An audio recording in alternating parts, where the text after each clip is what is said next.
Hello friends, welcome you in my YouTube channel Mighty Bits। Friends, आज के इस video में हम गोरखपुर यूनिवर्सिटी के बीए थर्ड सेमेस्टर के इंग्लिश सब्जेक्ट के ENG 202 के कुछ मोस्ट इम्पॉर्टेंट MCQs को पढ़ेंगे। इस वीडियो में हमने वन लाइनर MCQs डाला हुआ है, सिर्फ क्वेश्चन और आंसर इसमें है। इसका मेन रीज़न है जो पिछला वीडियो था लंबा हो गया था, तो इसलिए हमने सिर्फ क्वेश्चन और आंसर को डाला है इस वीडियो में, ताकि वीडियो ज़्यादा लंबा ना हो। तो सबसे पहले हम सिलेबस को समझ लेते हैं कि ENG 202 में क्या क्या चीज़ें हैं। ENG 202 में आपका एलिमेंट्स ऑफ ड्रामा है, और एलिमेंट्स ऑफ ड्रामा में आपका है ऑथोरियल इंट्रूजन है, काकोफेनी है, सर्कमलोकेशन है, कन्फ्लिक्ट है, डिक्शन है। उसके बाद से आपका यूफेनी है और मालेप्रोपिज्म है, और इसके अलावा कुछ लिटरेरी टर्म्स हैं। लिटरेरी टर्म्स में आपका हाइपरबेटन है, ह्यूब्रिस है, फॉयल है, फ्लैशबैक है, मोटिव है, नेमेसिस है, प्रोलॉग है, इपिलॉग है, पोर्टमैंट्यू है। तो ये सारे क्या हैं, आपके कुछ एलिमेंट्स ऑफ ड्रामा और लिटरेरी टर्म्स से जुड़े टॉपिक हैं। इसके अलावा आपके सिलेबस में 3 ड्रामा दिया हुआ है, जिसमें से पहला ड्रामा है T.S. एलियट के द्वारा लिखा गया मर्डर इन द कैथेड्रल। दूसरा ड्रामा है यूजेन ओ'नील के द्वारा लिखा गया द हैरी एप। और तीसरा ड्रामा है आर्थर मिलर के द्वारा लिखा गया ऑल माई सन्स। ये 3 ड्रामा क्या करना है, पढ़ना है। इसमें देखिए, सबसे पहले जो हमने MCQs को डाला हुआ है वो है आर्थर मिलर के द्वारा लिखा गया प्ले ऑल माई सन्स। उसी से क्या है MCQs हैं। सबसे पहले क्या है, उसी का MCQ हमको पढ़ना है। तो आइए शुरुआत करते हैं। पहला जो क्वेश्चन है, who is the author of all my sons. देखिए सिंपल सा है, अभी हमने बताया आर्थर मिलर के द्वारा लिखा गया क्या है, प्ले है ऑल माई सन्स।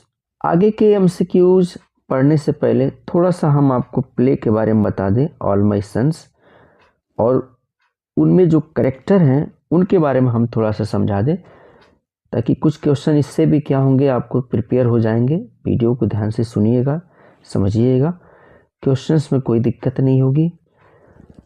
तो यहाँ पे देखिए जो प्ले है ऑल माई सन्स, ये क्या है, एक फेमस प्ले है। ये 3 एक्ट प्ले है जिसको आर्थर मिलर ने लिखा हुआ है। ये लिखा गया था 1946 में और ये पब्लिश्ड हुआ था 1947 में। तो क्वेश्चन देखिए 2 तरीके से यहाँ बन सकता है। अगर पूछा जाए कि इस प्ले को आर्थर मिलर ने कब लिखा, तो लिखने की बात अगर आती है तो 1946 में लिखा, और अगर पब्लिकेशन की बात आती है तो 1947 में क्या हुआ था, पब्लिश हुआ था ये।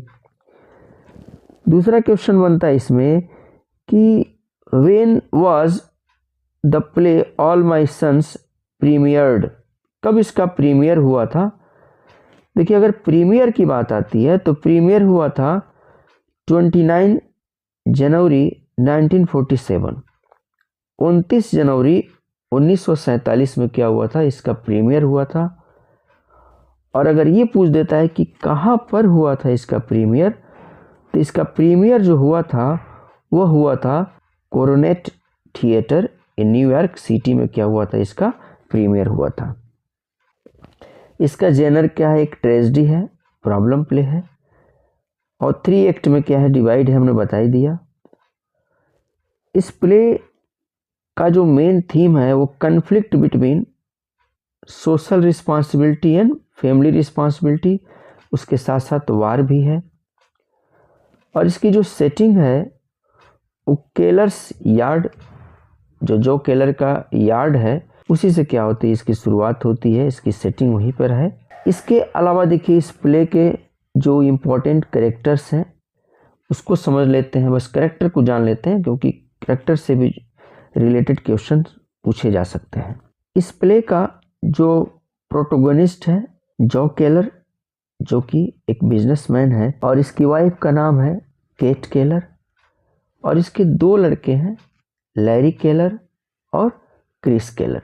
लैरी इसका बड़ा लड़का है और जो क्रिस है वो छोटा लड़का है। उसके अलावा इस प्ले में इसका जो बिजनेस पार्टनर है उसका नाम है स्टीव डीबर, और उसके भी 2 बच्चे हैं जिसमें से एक लड़का और एक लड़की।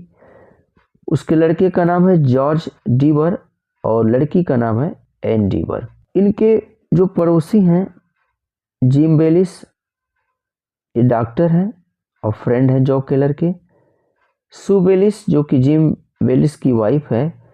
फ्रैंक लूबे हैं जो कि एक एस्ट्रोलॉजर है और उनकी वाइफ लिडिया लूबे हैं। और उसके साथ साथ एक छोटा सा बच्चा है जिसका नाम है बर्ट, BERT। बर्ट इसका क्या है, नाम है। तो पहला क्वेश्चन हमने बता दिया, who is the author of the all my sons. अब आइए सेकंड क्वेश्चन से फटाफट पढ़ते हैं। सेकंड क्वेश्चन है, what is the main theme of all my sons. देखिए अभी मैंने बता दिया इसका कि क्या मेन थीम है, the tragic conflict between family loyalties and social responsibilities. तो फैमिली रिस्पॉन्सिबिलिटी भी बोल सकते हैं, फैमिली रिस्पॉन्सिबिलिटी और सोशल रिस्पॉन्सिबिलिटी का इसका मेजर थीम है। तीसरा question, what business does Joe Keller run in all my sons. कौन सा बिजनेस करते हैं, आंसर है a war plane parts manufacturing business. ये क्या करते हैं, वार प्लेन के पार्ट से क्या करते हैं, बनाते हैं, उसी का क्या है, इनका बिजनेस है। अगला क्वेश्चन है, what crime did Joe Keller commit in all my sons. कौन सा क्राइम करते हैं ये जॉ केलर ऑल माई सन्स जो प्ले है। देखिए आंसर है he sold defective cylinder heads that led to the deaths of pilots. देखिए इनका क्राइम क्या है, ये क्या करते हैं, ये और स्टीव डीबर दोनों क्या हैं, बिजनेस पार्टनर हैं, और दोनों मिल वार प्लेन से रिलेटेड कुछ पार्ट्स को क्या करते हैं, लोग बनाते हैं, जिसमें सिलेंडर हेड्स भी हैं। सेना को सिलेंडर हेड्स की ज़रूरत रहती है, और इन लोगों के पास स्टीव डीबर और जॉ केलर जो सिलेंडर हेड्स के अलावा और भी वार प्लेन के पार्ट्स बनाने का काम करते हैं। तो इनके पास सिलेंडर हेड्स बने नहीं रहते हैं, कुछ पुराने सिलेंडर हेड्स पड़े रहते हैं, उसी को क्या करते हैं ये लोग मरम्मत करा के और सेना को दे देते हैं। अब उसका रिजल्ट क्या होता है, उसका रिजल्ट ये होता है कि वो सारे के सारे जो सिलेंडर हेड्स रहते हैं, टोटल उनका नंबर रहता है 21 सिलेंडर हेड्स जो रहते हैं, उसके वजह से क्या होती है, प्लेन क्रैश हो जाती है, वो ख़राब रहते हैं, प्लेन क्रैश हो जाती है और 21 पायलट क्या होते हैं, मर जाते हैं। बाद में इनके जो बड़ा लड़का है लैरी केलर, उसको पता चलता है कि उसके फादर की वजह से क्या होता है 21 पायलट्स मर गए हैं, तो वो भी क्या करता है, कमिट सुसाइड कर लेता है, वो भी अपना सुसाइड कर लेता है, इस चीज़ को बर्दाश्त नहीं कर पाता है। अब यहाँ देखिए जो टोटल प्रॉब्लम यहाँ पे हुई रहती है, वो टोटल प्रॉब्लम जॉ केलर की वजह से हुई रहती है। जॉ केलर घर पे रहते हैं, स्टीव डीबर फैक्ट्री में रहते हैं, और फ़ोन से बात होती है, कहते हैं कि कोई दिक्कत नहीं है, तुम भेज दो, और अगर कोई प्रॉब्लम आती है तो मैं अपने ऊपर ले लूँगा। लेकिन होता है उल्टा, जॉ केलर यह करके किनारा कर लेते हैं कि मैं तो फैक्ट्री में था ही नहीं, जो भी चीज़ क्या है स्टीव डीबर ने किया है, सारा सिग्नेचर स्टीव डीबर कराता है। इसका नतीजा यह होता है कि the whole responsibility goes to Steve Deever and he is imprisoned, और क्या होता है, उसको जेल भेज दिया जाता है, और ये क्या होते हैं, ये बच जाते हैं। हाँ, एक चीज़ क्या करते हैं, अच्छा करते हैं कि उसके जो बच्चे रहते हैं स्टीव डीबर और एन डीबर, उसका ये क्या करते हैं, पूरा देख रेख करते हैं। तो यहाँ पे जो क्वेश्चन देखिए, what crime did Joe Keller commit in all my sons, तो यही है, he sold defective cylinder heads that led to the deaths of pilots. और कितने पायलट अगर पूछे जाते हैं कि कितने पायलट मरते हैं, तो 21 पायलट क्या होते हैं, मरते हैं उसकी वजह से। Next question, question number 5, who is Larry Keller in all my sons. देखिए अभी मैंने बता दिया लैरी केलर कौन है, तो जॉ केलर और केट केलर का क्या है, लड़का है, हु कमिट सुसाइड, जो सुसाइड कर लेता है, और क्यों सुसाइड करता है अभी इसके ऊपर हमने बताया। Question number 6, what is the significance of the letter in all my sons. देखिए क्या सिग्निफिकेंस है लेटर का इन ऑल माई सन्स में। देखिए आंसर क्या है इसका, it is a letter from Larry explaining his death. ये जो लेटर है ना, ये लैरी केलर के द्वारा भेजा गया रहता है, जिसमें वो अपने डेथ की वजह बताता है कि वो क्यों अपने आप को कॉमिट सुसाइड करता है। तो क्यों कॉमिट सुसाइड करता है इसके पहले अभी हमने बता दिया। क्वेश्चन नंबर 7 चलते हैं। What is the role of Chris Keller in the play. क्या रोल है क्रिस केलर का, सिंपल सा है। देखिए the younger son of Joe and Kate. Joe Keller और केट केलर का क्या है, ये यंगर सन है। Next question 8, what is the relationship between Joe Keller and Steve Deever. क्या रिलेशनशिप है। देखिए यहाँ पे they are business partners who are both involve in the airplane part scandal. अभी इसके पहले हमने इसको बताया भी कि ये बिजनेस पार्टनर हैं और ये क्या है, दोनों इन्वॉल्व होते हैं इफेक्टिव सिलेंडर हेड्स को क्या करते हैं, जो देते हैं आर्मी को। नेक्स्ट क्वेश्चन की तरफ चलते हैं। Question number 9, what does Kate Keller believe about Larry death. She refuses to believe he is dead. वो पूरे प्ले में कितना ही कोई कहता है वो मानती नहीं, एक्सेप्ट नहीं करती है। वो हमेशा कहती है कि नहीं वो क्या है, वो जिंदा है, वो क्या होगा, लौट कर आएगा। लास्ट टाइम पे जब क्या होता है, जब लेटर को पढ़ा जाता है, जॉर्ज डीवर की लड़की क्या है, एन डीवर है, वो क्या करती है, वो निकालती है लेटर को और देती है, क्रिस को देती है, फिर वो पढ़ता है। तो वहाँ पे इसको क्या होता है, मानती है, एक्सेप्ट करती है कि वो क्या है, सुसाइड कर लिया है, वो मर गया है, ही इज़ नो मोर। तो यहाँ पे देखिए क्वेश्चन नंबर 9 कि what does Kate Keller believe about Larry's death. तो यही है, she refuses to believe he is dead. वो रिफ्यूज़ करती रहती है टू बिलीव, ये विश्वास करना कि ही इज़ डेड, कि नहीं वो मरा है, वो हमेशा करती नहीं वो जिंदा है। Next question, question number 10, who is Ann Deever in the play all my sons. देखिए एन डीवर कौन है, तो एन डीवर कौन है, लैरीज फियांसे है and daughter of Steve Deever है। फियांसे की स्पेलिंग क्या है इसमें गलत है, FIANCE। अब यहाँ पे देखिए लैरी की क्या है, फियांसे है, चूँकि इसकी शादी क्या हुई रहती है, लैरी से तय हुई रहती है, और इसी वजह से क्या होता है, लैरी जब सुसाइड करने जाता है तो इसको लेटर लिखता है और वजह उसमें बता देता है, तो इसलिए जानती है। और डॉटर ऑफ स्टीव डीवर, चूँकि डॉटर किसकी है, स्टीव डीवर की ये लड़की है। अगला question, how does Joe Keller life end in all my sons. किस तरह से जॉ केलर की लाइफ एंड होती है ऑल माई सन्स में, ही कॉमिट सुसाइड, वो सुसाइड कर लेता है। Next question 12, what is Chris Keller reaction when he learns the truth about his father. अब क्रिस केलर का क्या रिएक्शन होता है जब वो लर्न करता है, जब वो पाता है, उसको जब पता चलता है किसके बारे में, उस सच्चाई के बारे में, किस सच्चाई के बारे में, उसके फादर की वजह से क्या हुए थे, 21 पायलट्स मरे थे। तो देखिए यहाँ पे क्या है, ये है ही डिवेस्टेटेड एंड कन्फ्रोंट्स हिज फादर। वो एकदम डिवेस्टेटेड हो जाता है। डिवेस्टेट का मतलब होता है एकदम शॉक्ड हो जाना, सरप्राइज हो जाना, एकदम शॉक्ड हो जाता है कि भाई उसके फादर जो कि इतने अच्छे इंसान हैं उसकी नज़र में, और बाकी लोग भी उसको क्या करते हैं, बहुत अच्छे से ट्रीट करते हैं, सबसे अच्छे से बात भी करता है जॉ केलर, तो वो ऐसा कर सकते हैं, उसके फादर ऐसा कर सकते हैं, तो वो एकदम शॉक्ड हो जाता है और कन्फ्रोंट्स हिज फादर। और फिर वो क्या करता है, फिर भी वो कन्फ्रोंट करता है। कन्फ्रोंट्स का मतलब होता है कि किसी मुश्किल स्थिति में क्या करना, किसी का सामना करना। क्योंकि मान लीजिए जॉ केलर क्या है, इसके फादर हैं, और उसको पता चलता है उनकी गलती के बारे में, तो बड़ा मुश्किल है एक लड़के को अपने पिता का अपोज करना कि हाँ तुमने क्या किया, गलत किया। थोड़ा सा दिक्कत तो होती है, सोचना तो पड़ता ही है। तो इसीलिए यहाँ पे क्या है, कन्फ्रोंट का यूज किया गया है। तो ऐसे सिचुएशन में कन्फ्रोंट का यूज करते हैं, वो सामना फिर भी करता है। अगला question, question number 13, what is the setting of all my sons. अब ऑल माई सन्स का सेटिंग क्या है, देखिए the back yard of the Kellers family home in a small American town in the mid western United States. देखिए क्या है, अभी मैंने बताया कि यार्ड की बात कर रहे थे हम, कि केलर्स, जॉ केलर, केलर का सेंस है जॉ केलर का जो घर है ना, उसका यार्ड से क्या है, इसका सेटिंग है। अगला question 14, what is the significance of the title all my sons. देखिए क्या सिग्निफिकेंस है टाइटल जो ऑल माई सन्स है। आंसर है it refers to all the young man who died because of Joe Keller's action. अगला question है 15, what does Joe Keller believe about his responsibility for the faulty airplane parts.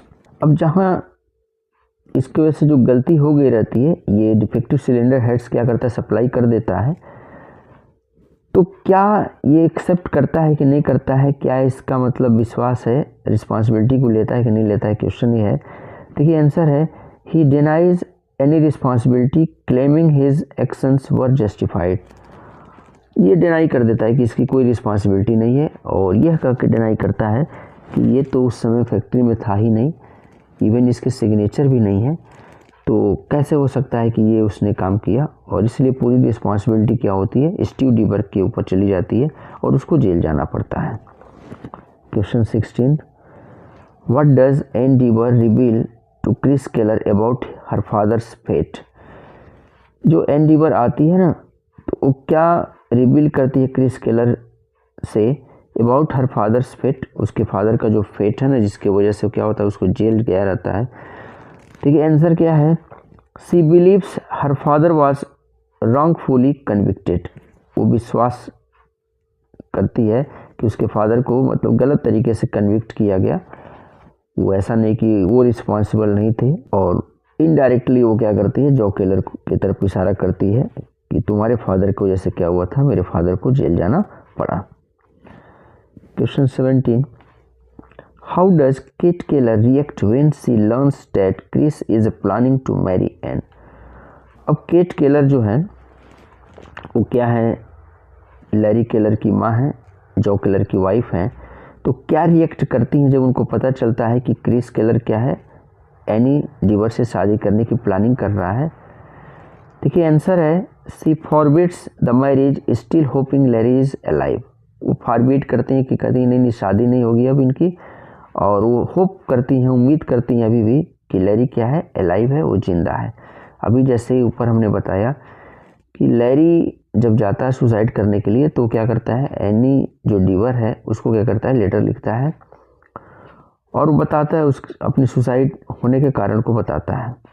तो any को पता चल जाता है, जो एन डीवर है ना, उसको पता चल जाता है कि लैरी क्या है, लैरी इज नो मोर। तो इस कारण से क्या होता है, फिर क्रिस क्या करता है, उससे शादी करना चाहता है, तो हाँ भी कर देती है कि ठीक है। बट यहाँ पे क्या होता है, उसकी माँ जो है, जो क्रिस केलर की माँ है केट केलर, वो इसको एक्सेप्ट नहीं करती है, वो मानती नहीं है, वो मना करती, कहती नहीं नहीं लैरी जिंदा है, वो आएगा, आज नहीं तो कल क्या होगा, वो ज़रूर वापस आएगा। Next question 18, what is the significance of Larry's tree falling in all my sons. अब होता क्या है कि क्या सिग्निफिकेंस है, जो एक पेड़ रहता है, वो पेड़ क्या होता है, गिर जाता है ऑल माई सन्स में, तो उसका क्या सिग्निफिकेंस है। देखिए इसका सिग्निफिकेंस है the trees fall symbolises the start of the fall of Keller family. जब पेड़ गिरता है तो ये सिम्बलाइज करता है कि अब जो केलर की फैमिली है ना, वो क्या हो रही है, उनका पतन अब शुरू होने वाला है। यहाँ पे क्या यही सिम्बलाइज करता है पेड़ का गिरना। अगला क्वेश्चन है what is the relationship between Ann Deever and Joe Keller. देखिए एन डीवर और जो केलर के बीच में क्या रिलेशनशिप है, आंसर है एन इज जो डॉटर इन लॉज। देखिए जो एन है ना, वो जो की क्या है, डॉटर इन लॉ है। नेक्स्ट क्वेश्चन की तरफ चलते हैं, question number 20, how does Joe Keller justify his action to Chris. किस प्रकार से जस्टिफाई करता है अपने एक्शन को क्रिस से। देखिए आंसर है he claims he was trying to protect his family and provide for them. अब वहाँ पे क्या करता है, जब पता चलता है ना क्रिस केलर को कि उसके फादर क्या रिस्पॉन्सिबल हैं 21 पायलट्स के डेथ के, तो वहाँ पे क्या करता है, अपने आप को प्रोटेक्ट करता है। वो कहता है कि वो अपनी फैमिली रिस्पॉन्सिबिलिटी के आगे क्या हुआ, ऐसा करना पड़ा उसको। उसने जो भी किया वो ये बोलता है कि उसने जो भी किया वो क्या किया, फैमिली रिस्पॉन्सिबिलिटी की वजह से किया, और एक अच्छा जीवन चाहता था कि उसके बच्चे जिएं, इसलिए क्या हुआ, उसने ऐसा किया, नहीं तो वो ऐसा नहीं करता। अगला क्वेश्चन है 21, what role does the war play in all my sons.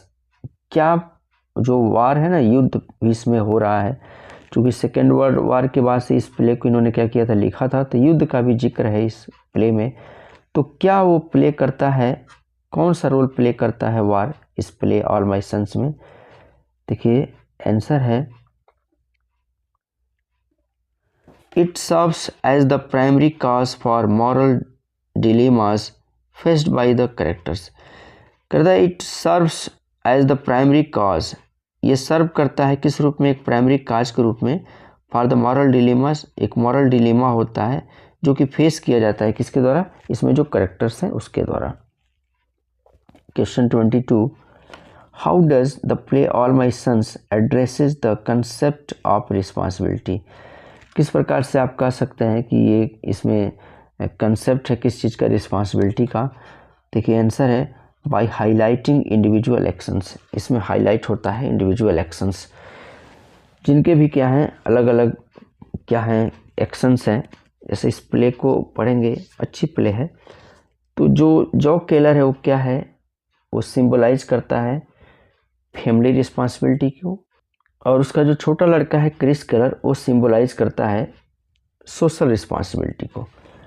तो इस तरह से क्या है, ये हाईलाइट करता है इंडिविजुअल एक्शंस को, सबके अपने अपने क्या है इंडिविजुअल एक्शंस हैं, और उसी को लेके क्या है कंसेप्ट ऑफ रिस्पॉन्सिबिलिटी को क्या किया है ड्रामेटिस्ट ने इसमें दिखाया हुआ है। अगला क्वेश्चन है, in which months does the play take place. और ये जो प्ले है ना ऑल माई सन्स, किस मंथ में ये क्या होता है, टेक प्लेस होता है? तो सिंपल सा है, मंथ अगस्त है। 24, all my sons was staged in the year. देखिए यहाँ पे अभी ऊपर हमने बताया भी कि कब ये स्टेज हुआ था, इसका प्रीमियर किस सन में किया गया था, तो 1947। और कहाँ पर किया गया था, कोरोनेट थिएटर, जो मैंने अभी बताया न्यूयॉर्क में coronet theatre. Question number 25, it opened on Broadway at the coronet theatre in New York city on January 29, 1947। ये ओपन हुआ कहाँ पर, Broadway at the coronet theatre in New York city, और कब हुआ, जनवरी 29, 1947 में, और क्लोज्ड हुआ on November 8, 1947, and ran for 328 performances. और कितने परफॉर्म हुए इसके, 328।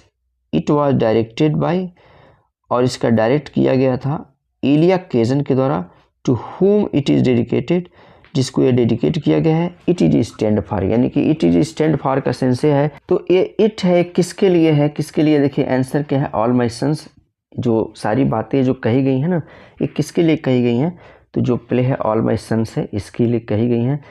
यहाँ पे क्या है सेंस इसका ये होगा कि ऑल माई सन्स क्या हुआ, ओपन किया गया ब्रॉडवे, और कहाँ पर हुआ था, कोरोनेट थिएटर इन न्यूयॉर्क, जो कि मैंने बता दिया, ऊपर ही मैंने बताया।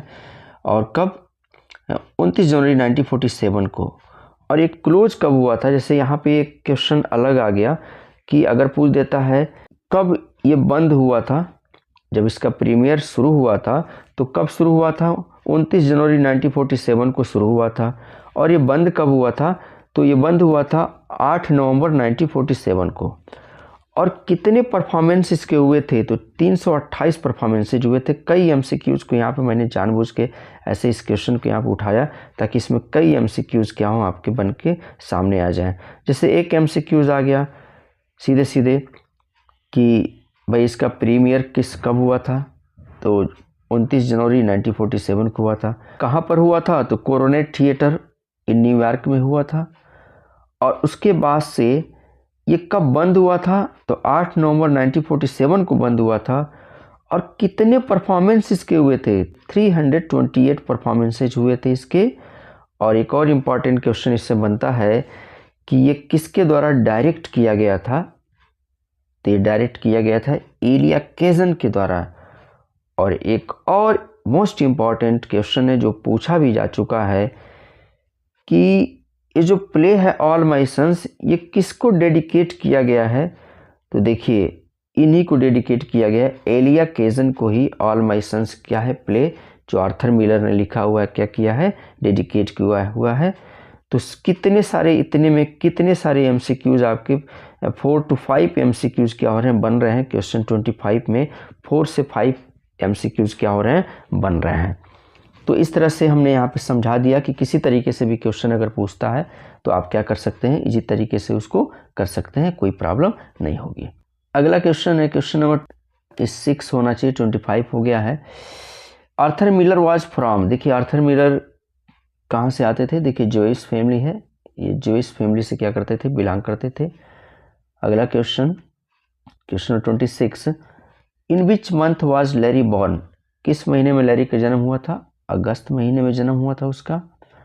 और मिसिंग कब हुआ था, अगला क्वेश्चन है देखिए, in which month was Larry reported missing, तो ये नवंबर में क्या हुआ, उसको नोटिस किया गया कि Larry is missing. Question number 28, Ann and George live in, जो एनी डीबर है और जॉर्ज डीबर है वो कहाँ पे मतलब रहते हैं, तो न्यूयॉर्क में रहते हैं। Next question 29, how many P40 crashed to the defective cylinder supply from Keller's company.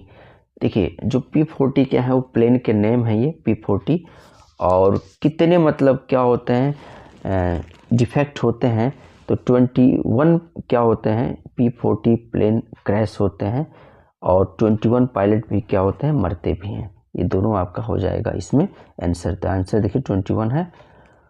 अगला क्वेश्चन 30, हु फर्स्ट सा लैरीज फॉलन ट्री, अब जो लैरी फॉलन ट्री है ना, जो ट्री जब गिरता है उस ऊपर हमने पढ़ा, वो सिंबलाइज करता है डाउनफॉल का, कि अब केलर फैमिली का क्या होना है, डाउनफॉल होना है पेड़ के गिरने के साथ ही। तो सबसे पहले पेड़ का गिरना देखती कौन है, तो देखती है केट केलर। अगला question 31, Arthur Miller got the idea of 2 partners from, अब इस प्ले में 2 पार्टनर्स हैं, जॉ केलर और स्टीव डीबर। तो ये आइडिया को आर्थर मिलर कहाँ से लिए थे, तो देखिए इब्सन की एक प्ले है the wild duck, Henrik Ibsen पूरा नाम, इन्होंने एक प्ले लिखा द वाइल्ड डक, उन्हीं की प्ले से क्या हुआ था, इनको आइडिया मिला था, ये भी सोचे कि अपने भी प्ले में क्या करेंगे, 2 पार्टनर को रखेंगे।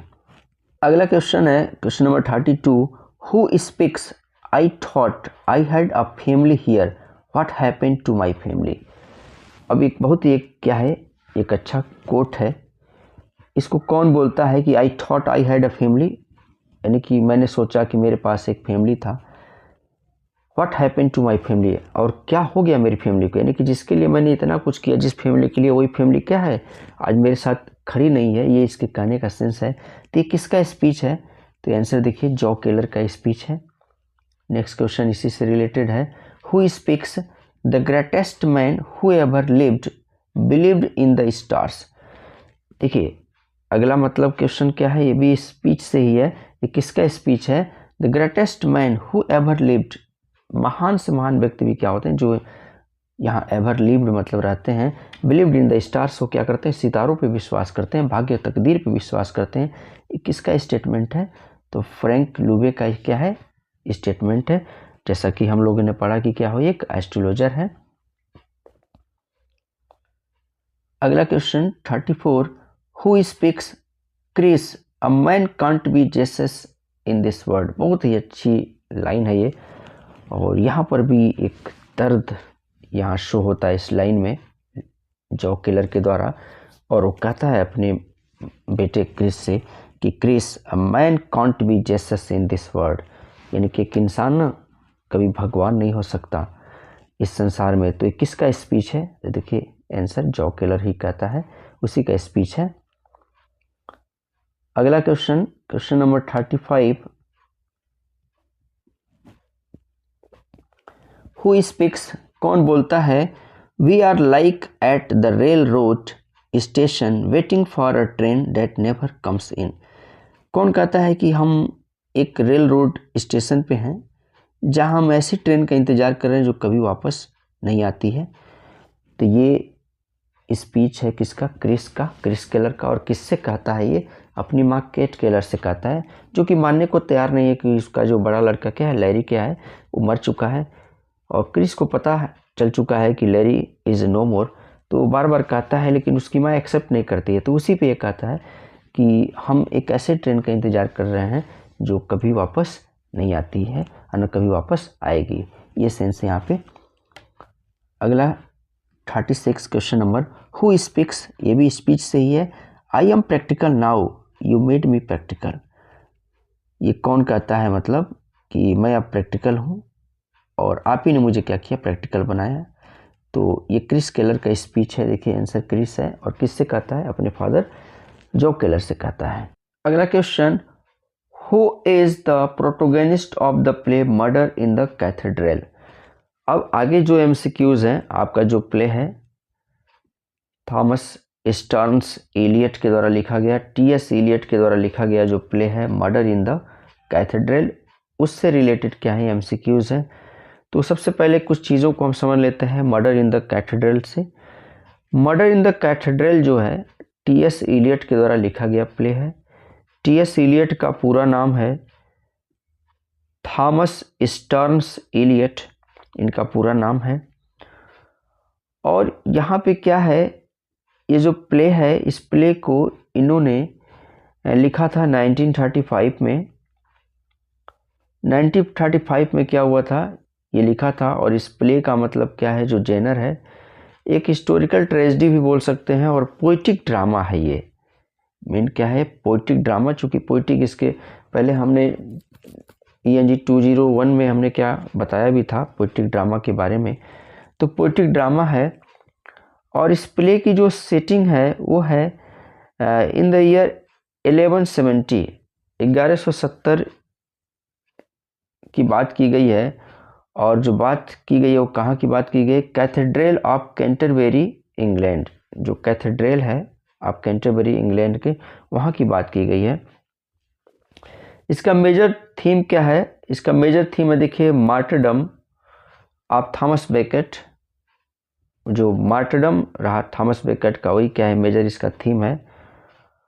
और उसके बाद से जो प्ले है, इसका जो प्ले का क्या है, जो स्ट्रक्चर है, जो प्ले है, the play contents part 1 and part 2 along with an interlude section in between them। जैसे पार्ट 1 है, फिर क्या है, इंटरल्यूड है, और उसके बाद से क्या है, पार्ट 2 है। तो ये क्या हुआ, थोड़ा सा प्ले के बारे में हमने बता दिया। कैरेक्टर्स इसमें क्या क्या है आप समझ लीजिए। कैरेक्टर्स देखिए कौन है, थॉमस बेकेट एक आर्क बिशप ऑफ कैंटरबरी है, और फार्मर चांसलर्स हैं ये, और क्लोज फ्रेंड है king Henry second of England के। ये क्या रहते हैं, एक आर्क बिशप रहते हैं कैंटरबरी का, और इसके पहले ये चांसलर रहते हैं, और बहुत ही क्लोज फ्रेंड रहते हैं। उस समय इंग्लैंड में 1170 की बात की गई, 1170 में किंग हेनरी सेकेंड का शासन था, उनके क्या रहते हैं, बड़े ही क्लोज फ्रेंड रहते हैं। और होता क्या है इस प्ले में, ये क्या करते हैं, जो किंग हेनरी रहते हैं, ये इनको एक बिशप बना देता है, आर्क बिशप बना देते हैं एक चर्च का। और इसलिए बनाते हैं ताकि दोनों लोग मिलकर क्या करेंगे, अपने हिसाब से सारी चीज़ों को करेंगे। लेकिन ये जैसे ही ये बनते हैं आर्क बिशप, तो ये पब्लिक के बारे में सोचने लगते हैं, पब्लिक के वेलफेयर के बारे में सोचने रहते हैं, पब्लिक के वेलफेयर के बारे में सोचने लगते हैं। और इसीलिए दोनों के बीच में क्या होती है, राइवलरी हो जाती है। और लास्ट मोमेंट में ऐसा होता है कि राजा जो क्या रहते हैं, हेनरी सेकेंड जो राजा रहते हैं, वो ऑर्डर कर देते हैं क्या करने के लिए, इनको मारने के लिए। तो ये थॉमस बेकेट के बारे में मैंने बता दिया।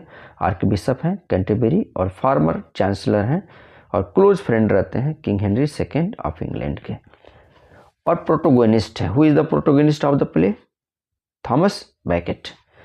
उसके अलावा थ्री प्रिस्ट रहते हैं यहाँ पे, 3 क्या है, प्रिस्ट हैं। और वो क्या करते हैं, वो डिवोटेड रहते हैं चर्च के प्रति, और इनके जो आर्क बिशप हैं उनके प्रति, और कोशिश पूरी करते हैं क्या करने के लिए, थॉमस बेकेट को बचाने के लिए। उसके अलावा 4 टेम्पटर्स हैं, और 4 टेम्पटर्स के बारे में हम लोग अभी MCQs आएगा उसमें हम पढ़ेंगे। और उसके अलावा क्या है, 4 नाइट्स भी हैं, और उसके साथ साथ कोरस है, इन सब का क्या है, एक इम्पॉर्टेंट रोल है इस प्ले में। तो आइए अब शुरुआत करते हैं। प्ले के बारे में हमने थोड़ा सा क्या किया, बता दिया। अब इसके एमसीक्यूज की शुरुआत करते हैं। तो पहला देखिए, who is the protagonist of the play murder in the cathedral, तभी मैंने बता दिया थॉमस बैकेट क्या है, ये इसके प्रोटोगनिस्ट हैं, मेन लीडिंग रोल इन्हीं का है। फिर क्वेश्चन नंबर 37, ये नंबरिंग में गड़बड़ी हो गई है। Question number 37, what event is central to the plot of the play murder in the cathedral, क्या इवेंट सेंट्रल है टू द प्लॉट के लिए, और किसके प्लॉट के लिए, of the play murder in the cathedral. तो देखिए आंसर है the murder of the Thomas Becket. यहाँ मर्डर की जगह पे एसेसिनेशन का यूज करेंगे हम। एसेसिनेशन का मतलब होता है कोई अगर शहादत देता है, अच्छे कामों के लिए क्या करता है, अगर कोई जान देता है तो उसके लिए क्या करते हैं, एसेसिनेशन का यूज करते हैं। तो ऑप्शन में एसेसिनेशन भी दे सकता है, और एसेसिनेशन की स्पेलिंग होती है ASSINATION,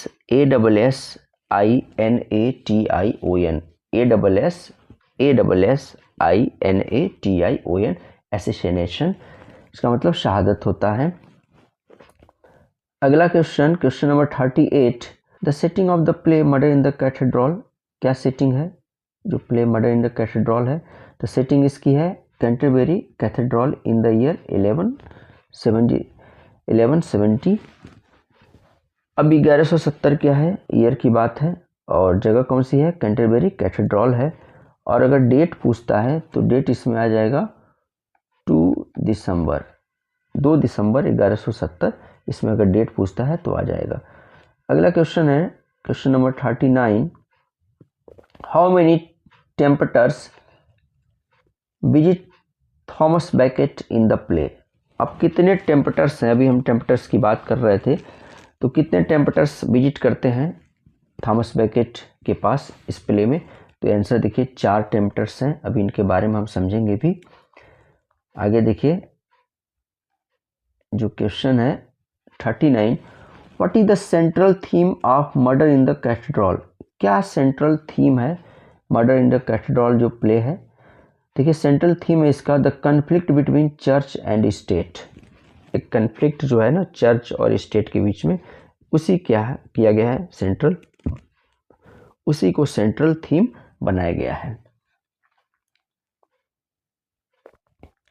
अगला क्वेश्चन सिंपल सा क्वेश्चन है, who is the author of the play murder in the cathedral, कौन है इस प्ले के राइटर। तो देखिए T S. Eliot, Thomas Stearns Eliot इनका पूरा नाम है, वही क्या है इस प्ले के राइटर हैं। और इनको नोबेल प्राइज मिला था 1948 में, 1948 में क्या हुए थे, ये नोबेल प्राइज पाए थे टी.एस. इलियट। आगे देखिए question number 40, 4 tempters in the play murder in the cathedral, जैसे 4 टेम्पटर्स जो है ना इस प्ले में है मर्डर इन द कैथेड्रल में, तो क्या है, चारों हमने लिख दिया है, और इससे कई एमसीक्यूज आ जाएंगे आपके, बन जाएंगे, इसीलिए ऐसा हमने किया हुआ है। देखिए पहला इसमें जो टेम्पटर्स है, offers Beckett the pleasures of wealth comfort and friendship, जो पहला टेम्पटर्स है ना, टेम्प्ट का मतलब आपको पता ही है, प्रलोभित करना होता है, आकर्षित करना होता है, तो वो आते हैं टेम्प्ट करने के लिए, उनको आते हैं, तो इसलिए वो ऑफर करते हैं। तो पहला जो टेम्पटर्स है ना वो ऑफर करता है the pleasures of wealth comfort and friendship, और उसको ब्रैकेट हमने लिख दिया पावर। तो ऐसे आपका एमसीक्यू आ जाएगा कि जो फर्स्ट टेम्पटर है वो क्या ऑफर करता है थॉमस बैकेट को। तो देखिए दोनों दे देगा, यहाँ पे ऑफर करता है pleasures of wealth comfort and friendship, ये ऑफर करता है फर्स्ट टेम्पटर्स। और ये भी हो सकता है पावर, मतलब फर्स्ट टेम्पटर्स क्या करता है, पावर को ऑफर करता है। सेकेंड देखिए, सेकेंड हमने देखा है कि second offers to become chancellor again, क्योंकि अभी इसके पहले हम समझा रहे थे, जब प्ले के बारे में थोड़ा सा हम बता रहे थे, तो थॉमस बैकेट के बारे में हमने बताया कि क्या ये आर्क बिशप बन जाते हैं कैंटरबरी के, लेकिन इसके पहले चांसलर रहते हैं। तो जो सेकेंड है ना टेम्पटर्स, वो क्या करता है, उनको ऑफर करता है कि चलिए भाई आप फिर से क्या हो जाइए, चांसलर बन जाइए।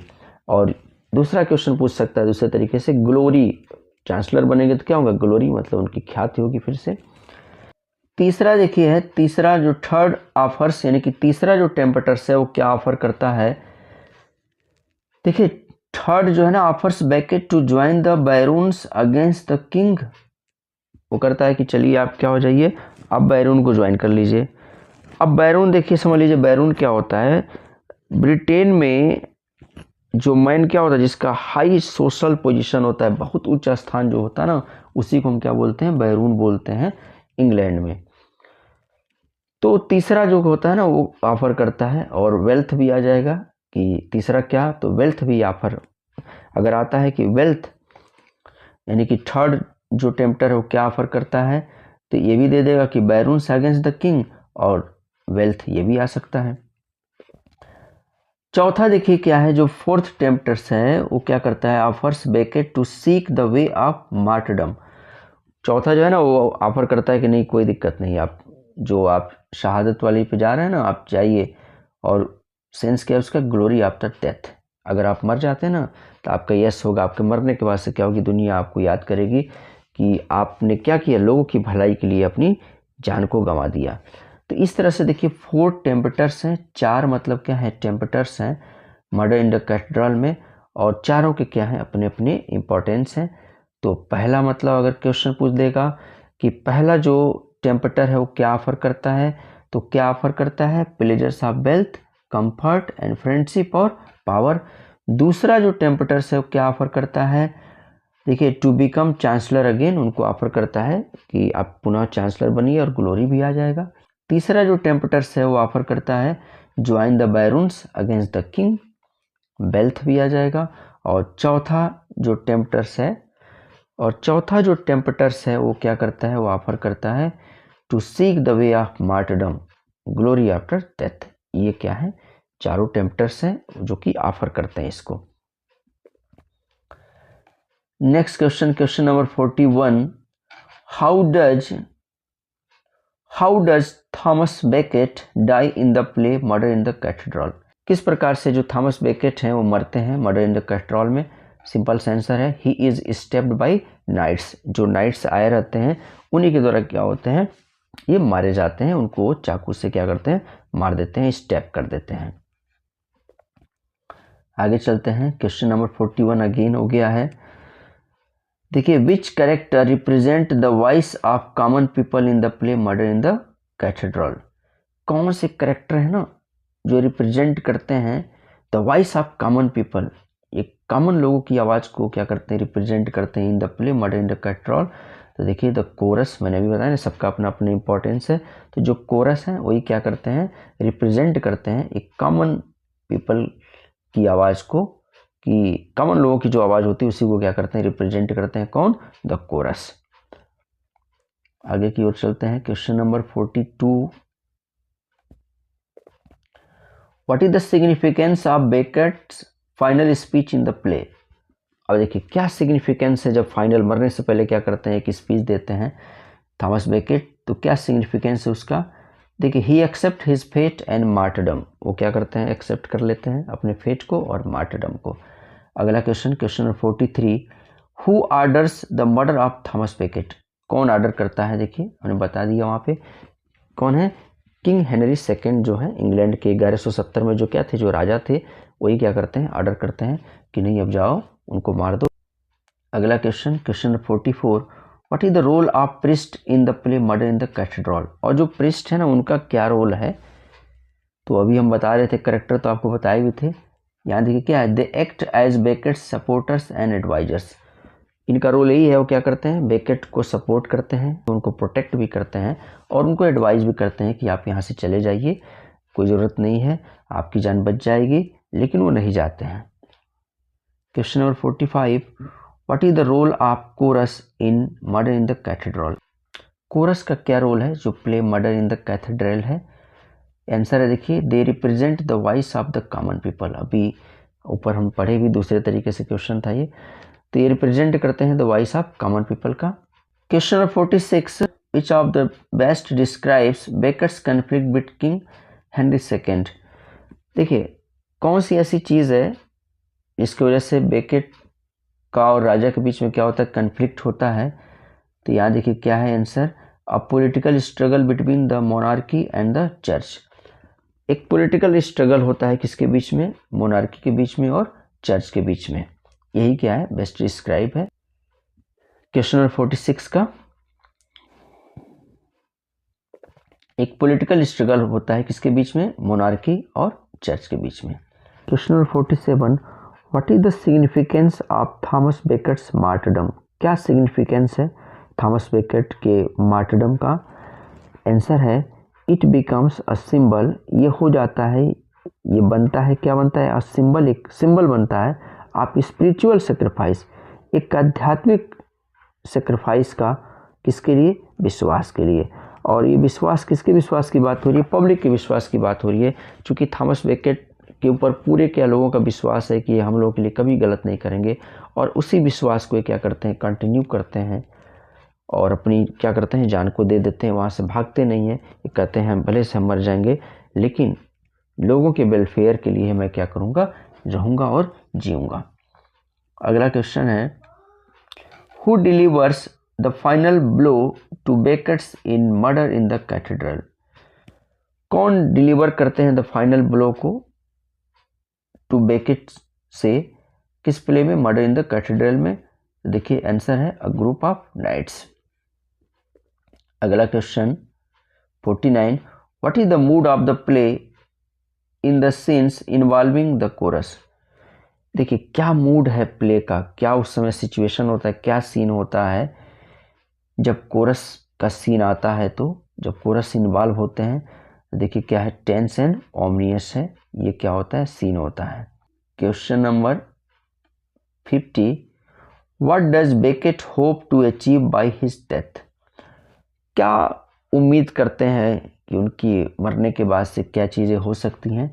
The strengthening of the church position, और उनको ये उम्मीद है कि ठीक है मैं भले से मर जाऊंगा लेकिन जो चर्च का पोजीशन है, जो इसका सम्मान है, वो क्या रहेगा, वो बरकरार रहेगा, वो एक मोनार्की के हाथ में नहीं जाएगा, एक राजतंत्र के हाथ में नहीं जाएगा, ये उनको विश्वास रहता है।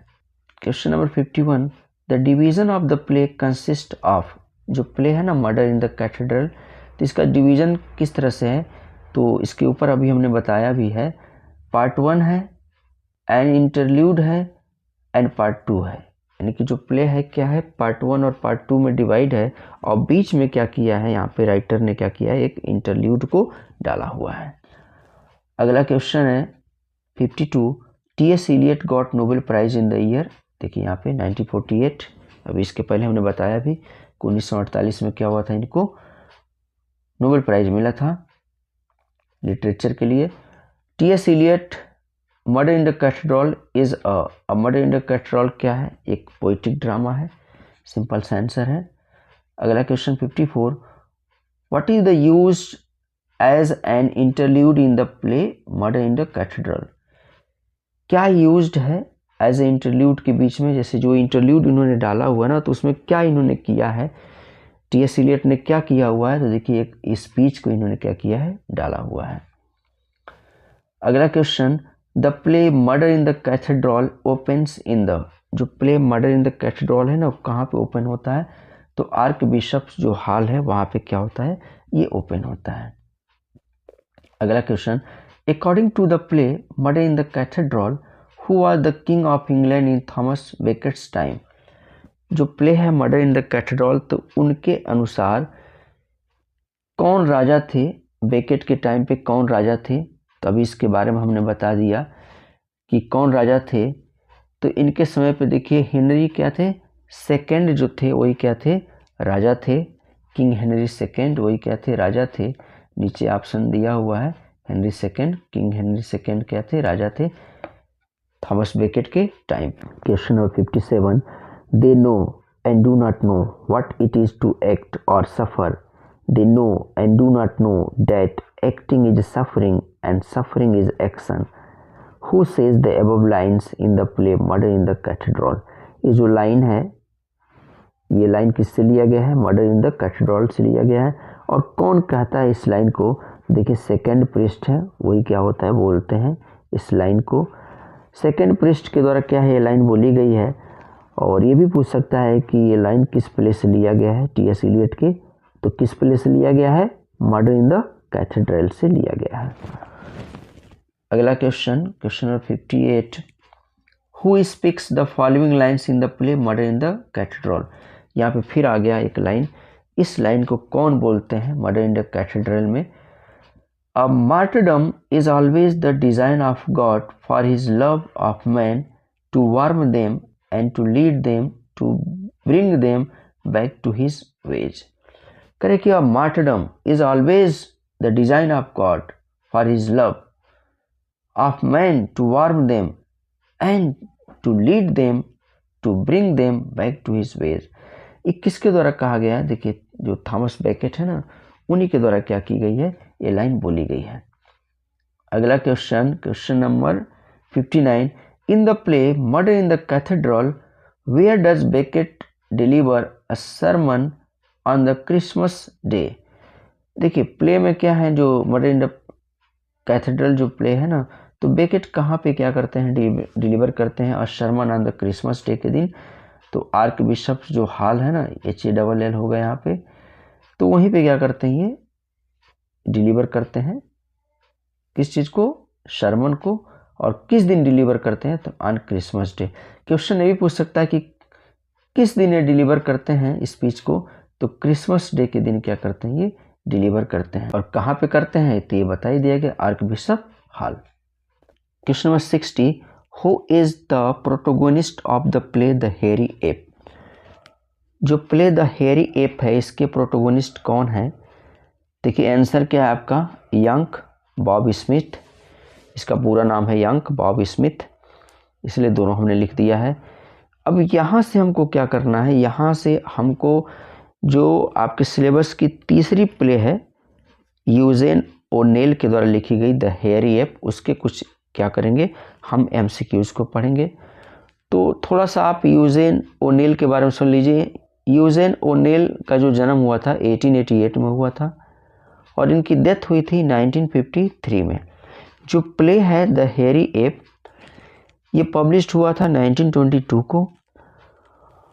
और इसमें जो कैरेक्टर्स हैं, जो लीडिंग कैरेक्टर है, जो प्रोटोगनिस्ट है, अभी यहाँ पे हमने बता भी दिया, यंग है और इसका पूरा नाम है यंग बॉब स्मिथ। ये भी क्वेश्चन पूछा गया है कि यंग का कंप्लीट नेम क्या है, क्या रियल नेम है उसका? तो यंग बॉब स्मिथ क्या है इसका रियल नेम है। दूसरा देखिए क्या है, जो कैरेक्टर हैं वो है मिल्ड्रेड डगलस। मिल्ड्रेड डगलस जो हैं वो एक यंग संपन्न लेडी हैं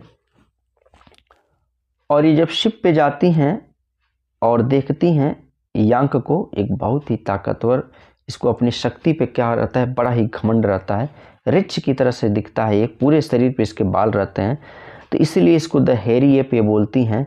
और इसके वजह से क्या होता है, उसका माइंड डिस्टर्ब हो जाता है, चूँकि वो वर्किंग क्लास से क्या करता है, बिलोंग करता है। जो यंग है वो वर्किंग क्लास से क्या करता है, बिलोंग करता है।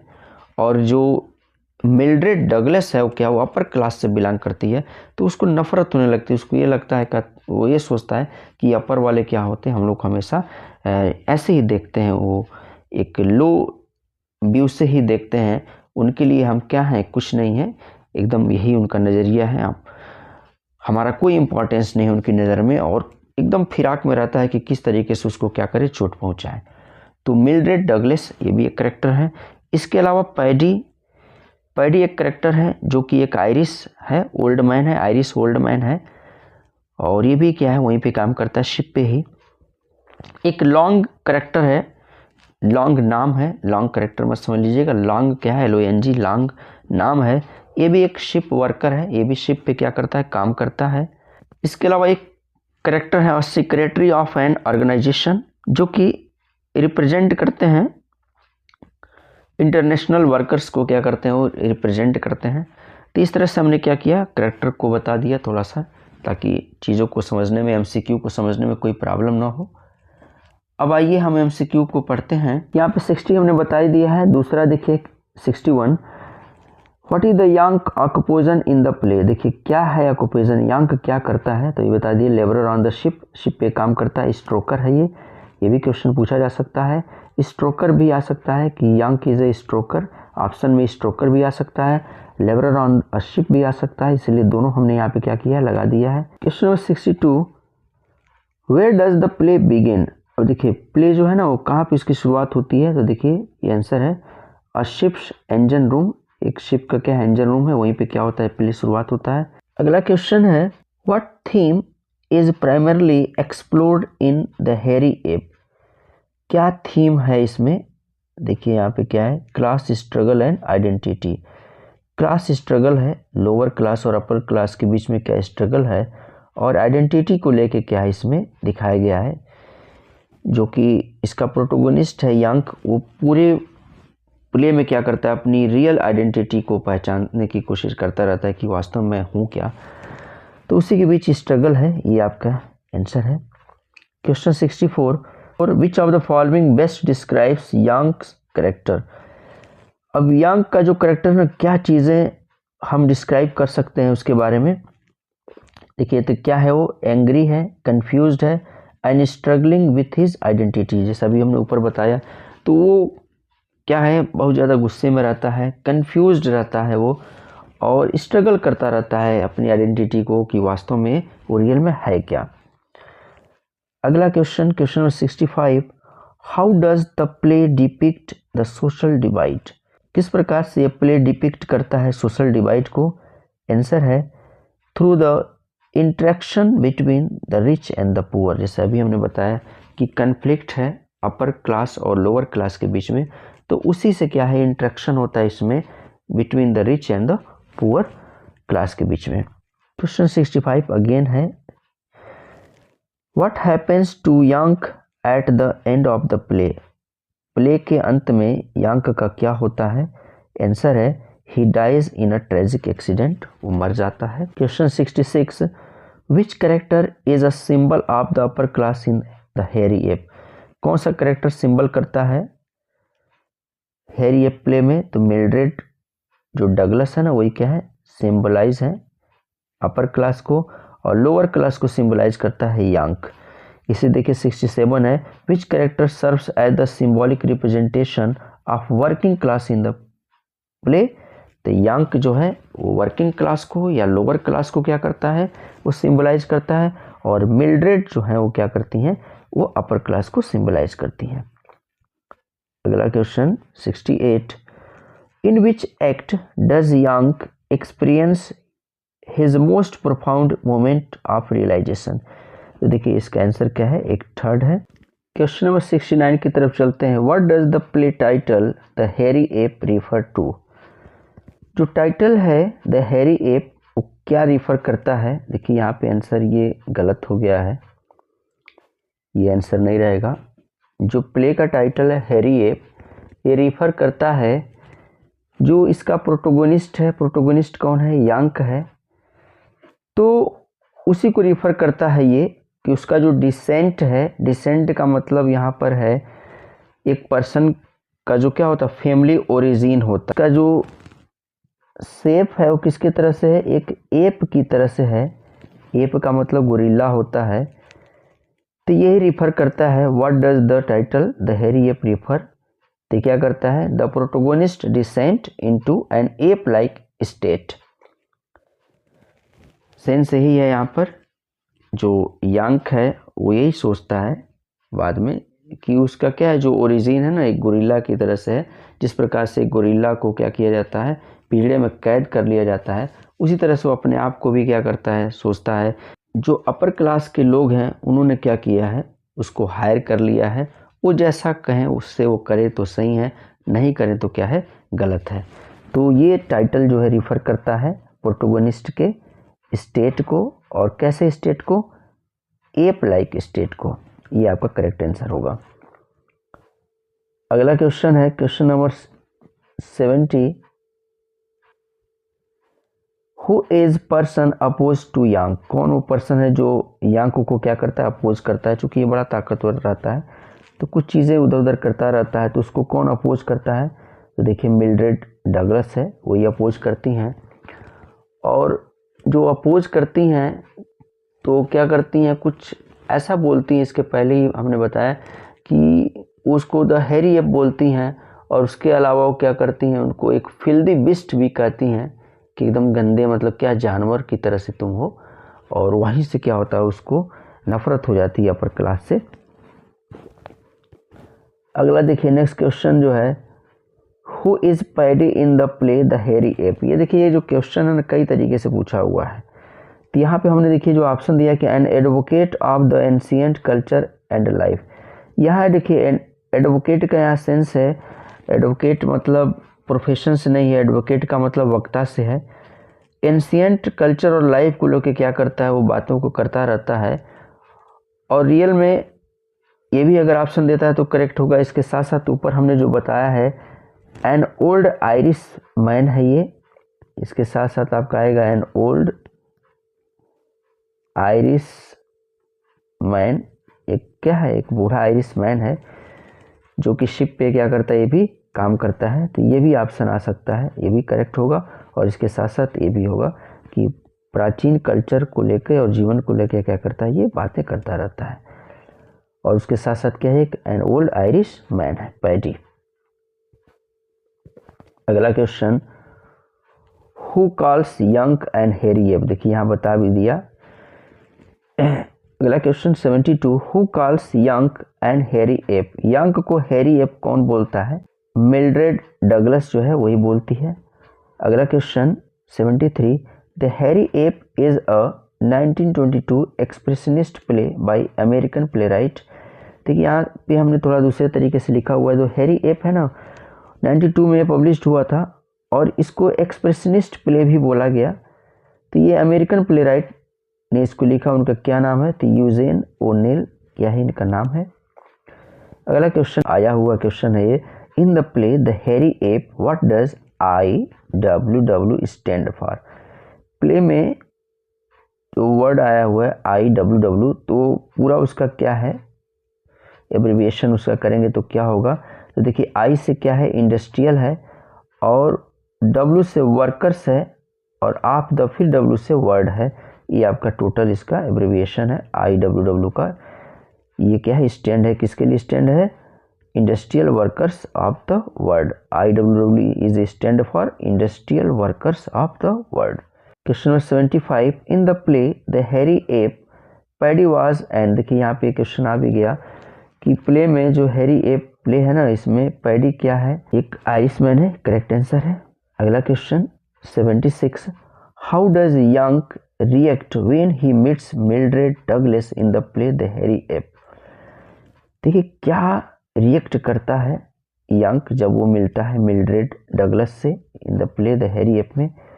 आंसर है देखिए, ही फील्स अनसूटेड एंड डीह्यूमनाइज्ड। वो अनसूट फील करता है, क्योंकि जो मिल्ड्रेड है ना वो पूरा मतलब क्या, उसका कलर फेयर है, बहुत ही सुंदर है, और वाइट ड्रेस में आती है, बहुत सुंदर दिखती है। और फिर अपने आप को देखता है तो एक ये क्या है, जानवर की तरह से पूरे शरीर पे इसके बाल क्या हैं, इसके पूरे शरीर पे बाल हैं और एक जानवर की तरह से दिखता है ये। तो वही थोड़ा सा क्या होता है, ये अनसूट फील करता है और डीह्यूमनाइज्ड अपने आप को महसूस करता है। ये जैसे मानव को जैसे सोचता है कि मैं तो मानव जैसे दिख ही नहीं रहा हूँ। Next question 77, how does Yank describe the role of the working class in the industrialized world. देखिए इंडस्ट्रियलाइज्ड वर्ल्ड में जो वर्किंग क्लास के लोग हैं ना, उनका क्या रोल है, किस तरीके से वो कहता है उनके बारे में। तो ये बहुत अच्छी बात करता है, कहता है the cogs in the machine. क्या कहता है वो, कि वर्किंग क्लास के जो लोग हैं ना वो कॉक्स इन द मशीन है। अगला question 78, where does the play the Hairy Ape primarily take place. देखिए कहाँ पे ये टेक प्लेस करता है, तो ऑनरशिप पे। नेक्स्ट क्वेश्चन 79, अब यहाँ से जो क्वेश्चंस हैं वो क्या है, आपके लिटरेरी टर्म्स हैं, एलिमेंट्स ऑफ ड्रामा से हैं। कुछ क्वेश्चंस, ज़्यादा क्वेश्चन नहीं है, कुछ ही क्वेश्चंस हैं। देखिए पहला है इसमें, what is authorial intrusion in literature. Authorial intrusion क्या होता है लिटरेचर में, तो आंसर इसका है, when the author breaks the fourth wall and directly addresses the reader. जब आथर क्या करते हैं, ब्रेक करते हैं फोर्थ वॉल को और डायरेक्ट क्या करते हैं, एड्रेस करते हैं रीडर को, तो उसी को कहा जाता है ऑथोरियल इंट्रूजन। अगला question 80, in authorial intrusion how does the author typically interact with the reader. कैसे इंटरेक्ट होते हैं रीडर से ऑथर? देखिए आंसर है by providing extra information that is not part of the plot. वो क्या करते हैं, कुछ एक्स्ट्रा इंफॉर्मेशन देते हैं जो कि प्लॉट का हिस्सा नहीं होता है, और इसी से क्या करते हैं, वो यहाँ पर इंटरेक्ट करते हैं किसको, रीडर को। अगला question 81, in modern literature authorial intrusion is often used to. Modern literature में जो ऑथोरियल इंट्रूजन है उसका प्राय यूज होता है क्या करने के लिए, क्रिएट ह्यूमर और irony by breaking the fourth wall. Create होता है ह्यूमर और आयरोनी क्या करने, बाय ब्रेकिंग, किसके द्वारा, by breaking the fourth wall, by breaking the fourth wall, यानी कि फोर्थ वॉल को ब्रेक करके क्रिएट करते हैं हम ह्यूमर और आयरोनी को। अगला क्वेश्चन है, next question number 82, what does the term cacophony mean. देखिए जो टर्म है ना काकोफनी, इसका मतलब क्या होता है, इसका मतलब होता है a harsh discordant mixture of sounds. Cacophony अगर वर्ड आ गया इसका मतलब क्या है, हॉर्स मतलब बहुत तीखी कड़वाहट भरी जब क्या होती है आवाज़, जब होती है ना साउंड की मिक्सिंग रहती है, तो उसी का सेंस होता है किससे, काकोफनी से। अगला क्वेश्चन है, the word cacophony is derive from which language. किस लैंग्वेज से इसको लिया गया है, तो ग्रीक से लिया गया है। Next question 84, what is the opposite of the cacophony. देखिए जो काकोफनी है इसका अपोजिट क्या होता है, तो इसका मतलब देखिए काकोफनी का मतलब हार्श होता है, कड़वा से भरा हुआ, बीटर होता है, हार्श होता है, तो जाहिर सी बात है इसका मतलब अपोजिट क्या होगा, हारमोनी, एकदम बहुत ही अच्छा सुरीला। Next question 85, which word is most similar in meaning of cacophony. देखिए कौन सा वर्ड है जो सिमिलर है मीनिंग काकोफनी के, तो डिसोनेंस है। अगला question 86, what is the meaning of circumlocution. क्या मतलब होता है सर्कमलोकेशन का, आंसर इसका देखिए the use of unnecessary words to express an idea. जब हम अपने आइडिया को एक्सप्रेस करने के लिए अननेसेसरी वर्ड्स को क्या करते हैं, यूज करते हैं, वही क्या होता है, सर्कमलोकेशन होता है। अगला question 87, why is circumlocution often used in communication. क्यों हम सर्कमलोकेशन का यूज करते हैं ज़्यादातर कम्युनिकेशन में। देखिए to avoid specific term, avoid करने के लिए स्पेसिफिक टर्म को, आइदर फॉर द पोलाइटनेस, या तो पोलाइटनेस के लिए, और due to lack of knowledge, या तो लैक ऑफ नॉलेज है। सेंस ये है, देखिए सर्कमलोकेशन का यूज़ करते हैं हम लोग क्या करने के लिए, तो अवॉइड करते हैं कि अरे इतना भारी भरकम कौन बोलेगा, चलो ऐसे ही काम चला देते हैं, और उसके बाद से इससे थोड़ा सा पोलाइटनेस भी हो जाएगा, या तो हमारे पास लैक ऑफ नॉलेज रहता है, उसके वजह से हम बोलते हैं। अगला question 88, circumlocution is often seen as a sign of. Answer है हेजिटेशन और lack of knowledge. Next question number 89, what is the primary purpose of an epilogue in a literary work. क्या प्राइमरी पर्पस होता है कि epilogue का literary work में, तो answer है टू प्रोवाइड अ कंक्लूजन और the rape of the story. देखिए क्या करता है, यानी कि जो एपिलॉग का जो यूज़ होता है ना, वो स्टोरी को कंक्लूड करता है, एकदम लास्ट में इसका एपिलॉग का क्या करते हैं हम यूज़ करते हैं, वो स्टोरी को एकदम समेट लेता है, यानी कि अब स्टोरी क्या है वो दर्शाता है कि स्टोरी क्या है, एकदम समाप्त हो गई। यहाँ इसी से रिलेटेड क्वेश्चन है, in which part of the novel or play does the epilogue typically appear. किस नॉवल या प्ले के पार्ट में एपिलॉग टिपिकली अपीयर होता है, तो एट द एंड, यानी कि उसी से क्या होता है, स्टोरी एंड होता है, तो अंत में ही होगा वो।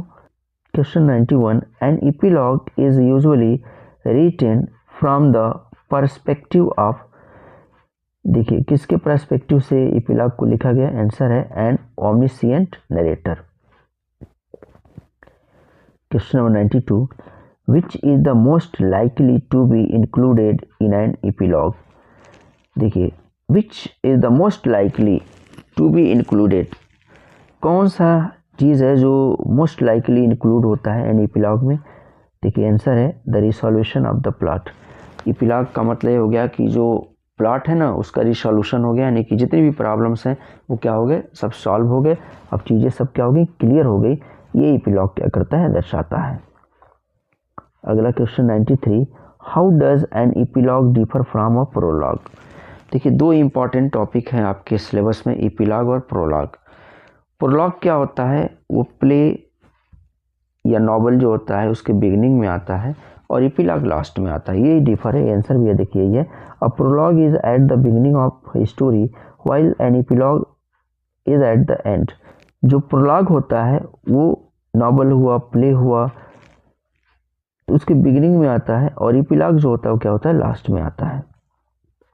94, what type of information might be found, देखिए, इन एन एपिलॉग, किस प्रकार का इंफॉर्मेशन पाया जा सकता है एपिलॉग में।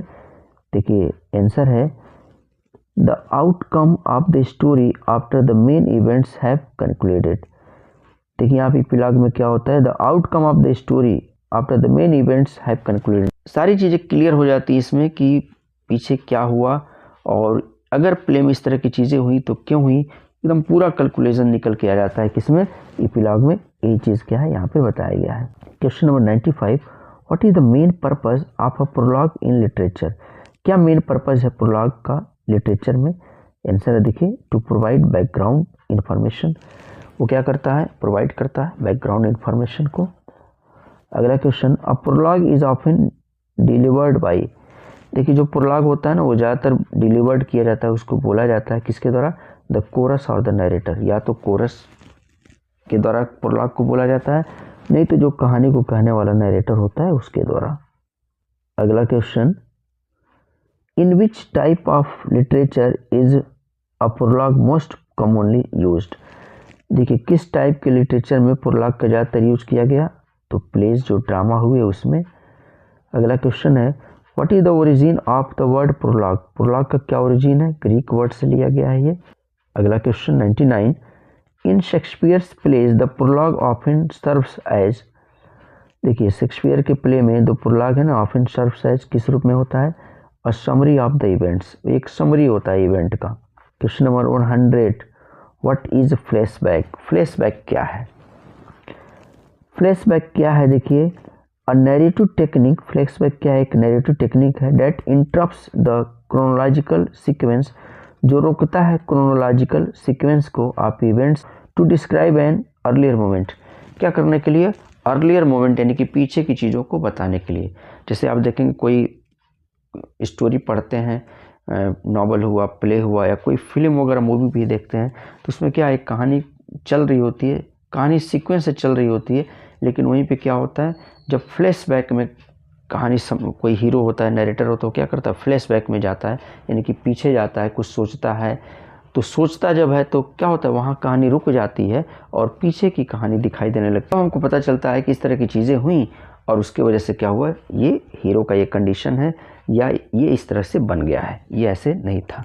तो वही चीज़ है, a narrative technique that interrupts, एक नैरेटिव टेक्निक है जो इंटरप्ट करता है द क्रोनोलॉजिकल सीक्वेंस को ऑफ इवेंट्स, जो घटना होती है, to describe an earlier moment, क्या करने के लिए, अर्लियर मोमेंट को डिस्क्राइब करने के लिए। लास्ट क्वेश्चन है 101, व्हाट इज, देखिए, पोर्टमैंट्यू।